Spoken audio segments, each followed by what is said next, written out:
Hello, friends. Today I'm going to read you a short story. It is called The Beggars' Hanukkah Miracle. And here's the picture. Little girl looking in from a cold winter, it looks like outside. Icy flakes snapped as Miriam Hannah's face as she trudged up the hill beside Papa and Mama, and the wind whistled and whirled in her ears. On this night, the first night of Hanukkah, snow fell so thickly that she could barely see the road in front of her. "How much further is it to the village?" Miriam Hannah asked, wrinkling her nose against the wet snow. Her feet, wrapped in rags, were nearly numb, and inside her moth-eaten mittens, her fingers felt as stiff as icicles. "It's just ahead," Papa said. They paused at the top of the hill to catch their breath. "You must stay warm," Mama said, tugging Miriam Hannah's threadbare scarf over her ears. Papa took Miriam Hannah's hands and rubbed them until she could feel the tips of her fingers thaw a little. They then continued down the hill. Once in the village, the three plodded from house to house, begging for food.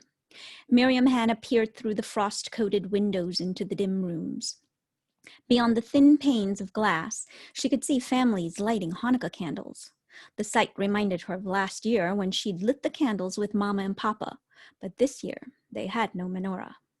Weeks ago, Miriam Hannah had watched in silence as Papa carried off the family's menorah to sell. He'd had no choice, she knew. All summer long, the drought had dried up the fields. By the end of autumn, without any crops to harvest, Papa's landlord told them to leave the two-room wooden hut they rented on his land. With no food or money, Papa, like so many other farmers, gathered all the family's belongings. Despite Mama's protests and Miriam Hannah's own, Papa sold not only Mama's holiday dress, his special shirt and boots for Shabbat, and the family's fine linen tablecloth, but their beautiful brass menorah too. Now, after weeks of travel, Miriam Hannah shivered beneath her thin coat. She held her stomach, wondering if it would ever feel full. Worse than the cold and the gnawing hunger, though, was the feeling that she'd never have the chance to kindle the Hanukkah lights again. What she needed was a miracle. But who was she, a skinny 11-year-old girl with tangled braids and nothing in her pocket but a half of a small potato, to expect a miracle? An old woman opened the door in response to Papa's knock. Her thin face was lined with creases, and her gray hair was tucked under a heavy woolen shawl. "Sorry, friends, we have no food to spare," the old woman pointed across the street. "Have you tried the merchant's house?" Leaning into the wind, Miriam Hannah followed Mama and Papa across the street. Papa knocked on the thick oak door, and a frail woman with a pinched nose and pale cheeks opened it a crack. From inside came a man's deep voice. "Close the door," he called to his wife. "Isn't it cold enough in here already?" A small boy at the next house peered out with hungry dark eyes. A blanket draped over his shoulders half hid his untrimmed blonde curls. "Go to the rabbi," the boy said. "Perhaps he'll say a prayer for you." But even the old rabbi who looked out at them through the ice-streaked window of his study couldn't help. He had nothing to give. No crumb from his table, no warm cup of tea, not even a smile to soften the emptiness in Miriam Hannah's stomach. She felt as if hunger and cold had stolen all the kindness from the people's hearts, not just in this village, but everywhere. Pulling her scarf tighter over her ears, Miriam Hannah rubbed her empty stomach and stomped her feet to keep toes from freezing. Mama took one of Miriam Hannah's hands, Papa the other, and together the three of them pushed on, trudging out of the village toward a thick forest. At the edge of town stood a circle of pine trees, their branches bowed beneath the weight of fresh snow. Miriam Hannah set her pack down and, with Mama, crawled under one of the trees. The pine needles on the ground felt soft and dry. Miriam Hannah closed her eyes, but the sound of the wind wouldn't let her sleep. "It's the first night of Hanukkah," Miriam Hannah said to Mama, huddled on the ground beside her. "Oh, but it doesn't feel like a holiday." Mama wiped the tears off Miriam Hannah's cheeks. "How can we celebrate without food, candles, or matches?" Mama asked. "Listen to the two of you," Papa said, brushing clumps of wet snow off his beard. "At least we're alive. We have each other, don't we? That's something to celebrate." Miriam Hannah sat up and rested her cheeks on Mama's arm. She remembered the lights from the menorah they used to kindle each year at this time. How she missed those lights. Would God mind if we said the Hanukkah blessings without our menorah? Miriam Hannah asked. Why should God mind? Papa glanced at the thick flakes swirling to the ground. With or without candles, a prayer is still a prayer. As gusts of snow flew around them, Miriam Hannah recited the Hanukkah blessing with Mama and Papa. A moment after the words passed her lips, she felt something strange, as if a faint rush of warm air had blown against the back of her neck. Turning quickly, she saw a pair of small, shiny eyes. They were staring at her from the edge of the forest. Miriam Hannah tugged on Papa's sleeves. Papa, do you see? Look over there. A sleek, slender mink on short legs scampered across the snow. And here's the mink. There's the little mink. How cute. In the clearing between the trees, the animal left a small pile of dry sticks, twigs, and leaves, then turned and dragged its bushy tail back into the forest. What has it brought us? Papa asked. The family walked toward the pile, and Miriam Hannah reached for the sticks. I wonder, she said, and began rubbing the two of them together. Perhaps it's a Hanukkah gift after all, said Mama, squatting beside her.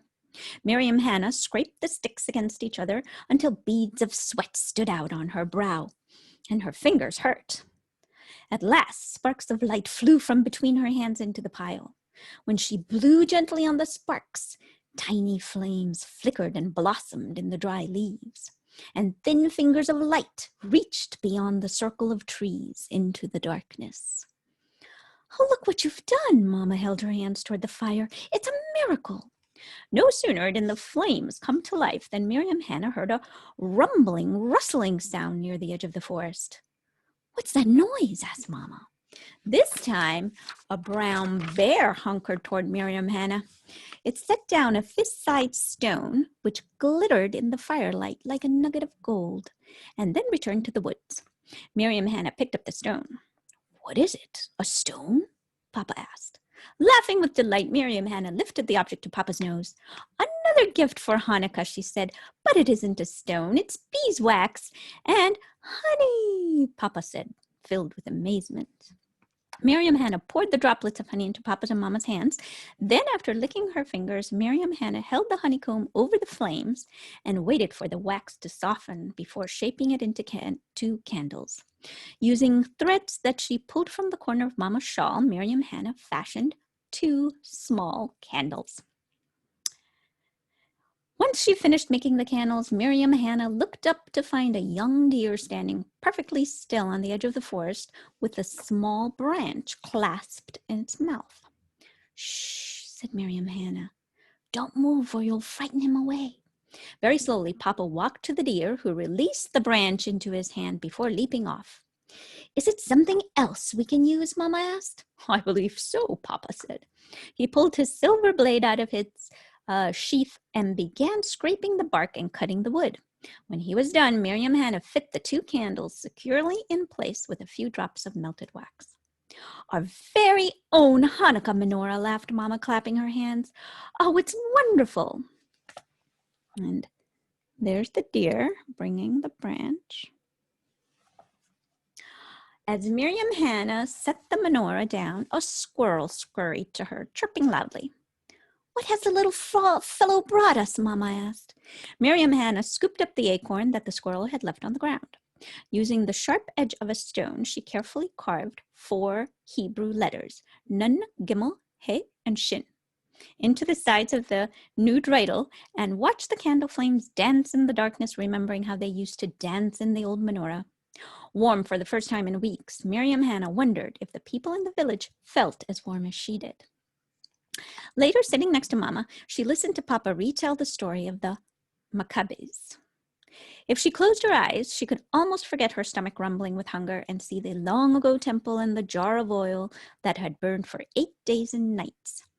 She was nearly asleep when she heard a strange sound. She opened her eyes, and just beyond the glow of the fire, she could make out the faces of the villagers who had sent them away earlier. What's everyone doing here? Papa asked, rubbing his eyes. The old woman hugged her shawl around her shoulders and stepped closer to the fire. "The devil of a wind flew down my chimney," she said through chattering teeth. "It blew out the fire and all the candles." "Such a wind," said the boy with the blanket trailing after him. "The candles went out on our menorah too. It's a miracle that we saw the light from your fire on a night like this." "Our fire's almost out," said Mama, "but you may join us." "We can sing Hanukkah songs to keep warm," Miriam Hannah said, reaching for the boy's hand. With a firm handshake, Papa drew the rabbi into the clearing. "What's past is past," Papa said. "After all, isn't it true that Hanukkah's a holiday of miracles?" "Yes, it's true," said the rabbi, joining Papa near the fire. "But who knew there could be so many kinds of miracles?" Soon Papa and the rabbi were helping the other men chop more wood for the fire. A woman drew a frying pan out of her sack and poured a few drops of oil into the pan from a little bottle that she kept safe in her pocket. Mama set 3 stones around the fire so that the woman could rest the pan over the flames. The boy removed a small onion from his pocket. Miriam Hannah donated her half a potato. The merchant's wife added a pinch of flour. After chopping and stirring the ingredients, the woman placed them into the pan. Soon the smell of potato latkes, one very small latke, filled the forest. Miriam Hannah watched the latke sizzle, waiting for it to turn golden brown. If not for the snow and the cold and the wind, Miriam Hannah might have sworn that she was celebrating the holiday at home again. Soon the old woman slid the pan off the fire and set it on a stone to cool. "Let all who are hungry come and eat," she called. The children reached into the pan and tore off pieces of the hot latke. As Miriam Hannah chewed the tasty pancake, she could feel its warmth spread through her body. Before long, she became aware of the people around her busily eating too. But how, she wondered? Could such a tiny latke provide food for everyone? In amazement, she watched as the crispy edges of the latke grew each time another hand reached into the pan. "It's a miracle," Miriam Hannah told herself, "like the tiny amount of oil that lasted for 8 days and nights long ago." Just then, a low branch snapped off one of the trees and a mound of snow tumbled to the ground. Miriam Hannah turned to find the animals assembled on the edge of the forest. They were watching her, their small round eyes reflecting the light of the fire. Without hesitating, Miriam Hannah tossed them the remaining crumbs of her latke and went to get more. After she finished feeding the animals, she stepped closer to the forest and whispered, "Happy Hanukkah." For a moment, she thought she heard the animals whisper back. Or perhaps it was the sound of the wind. The end. Oh, here's a picture of Hannah feeding the animals. All right. See you next time.